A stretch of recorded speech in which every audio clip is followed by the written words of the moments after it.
નમસ્કાર દર્શક મિત્રો, આપ નિહાળી રહ્યા છો N24 ગુજરાતી। તો નજર કરીશું આજના મહત્વના સમાચાર પર। ભરૂચ લોકલ ક્રાઇમ બ્રાન્ચે દિલ્હી મુંબઈ એક્સપ્રેસ વે પર કેમિકલ ચોરીના સંગઠિત રેકેટનો પર્દાફાશ કરી મોટી કાર્યવાહી હાથ ધરી છે। દહેજ એક્ઝિટ રોડ પર 2 ટેન્કરમાંથી સ્ટાયરીન કેમિકલની ચોરી કરતા 2 આરોપીઓને રંગે હાથ ઝડપી લેવામાં આવ્યા છે। પોલીસે 2 ટેન્કર, 1 પિકઅપ સહિત કુલ 1,08,69,816નો મુદ્દામાલ કબજે કર્યો છે।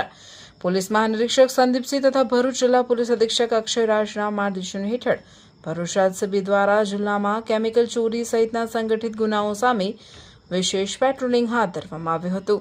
દરમિયાન એલસીબીને બાતમી મળી હતી કે દિલ્હી મુંબઈ એક્સપ્રેસ વેના દહેગામ નજીક દહેજ તરફ જવાના એક્ઝિટ રોડ પર ઉભેલા 2 ટેન્કરમાંથી કેટલાક શખ્સો ગેરકાયદેસર રીતે સ્ટાયરીન કેમિકલ કાઢી કેરબામાં ભરી પિકઅપમાં મૂકી રહ્યા છે।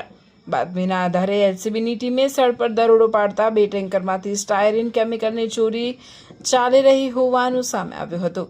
પોલીસે 18 કેરબામાં ભરાયેલા અંદાજે 630 litre styrene chemical, 2 tanker, 1 pickup તથા ચોરીમાં વપરાતા સાધનો સહિત કુલ 1,08,69,816નો મુદ્દામાલ જપ્ત કર્યો હતો। તપાસ દરમિયાન સામે આવ્યું કે ઝડપાયેલા બંને આરોપીઓ ટ્રાન્સપોર્ટ કંપનીમાં ટેન્કર ડ્રાઈવર તરીકે ફરજ બજાવે છે।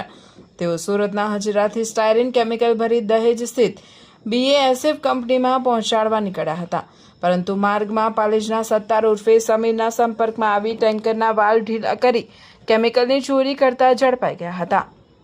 પ્રાથમિક પૂછપરછમાં આરોપીઓએ દરેક કેરબા દીઠ 2,000 મળતા હોવાનું કબૂલ્યું છે।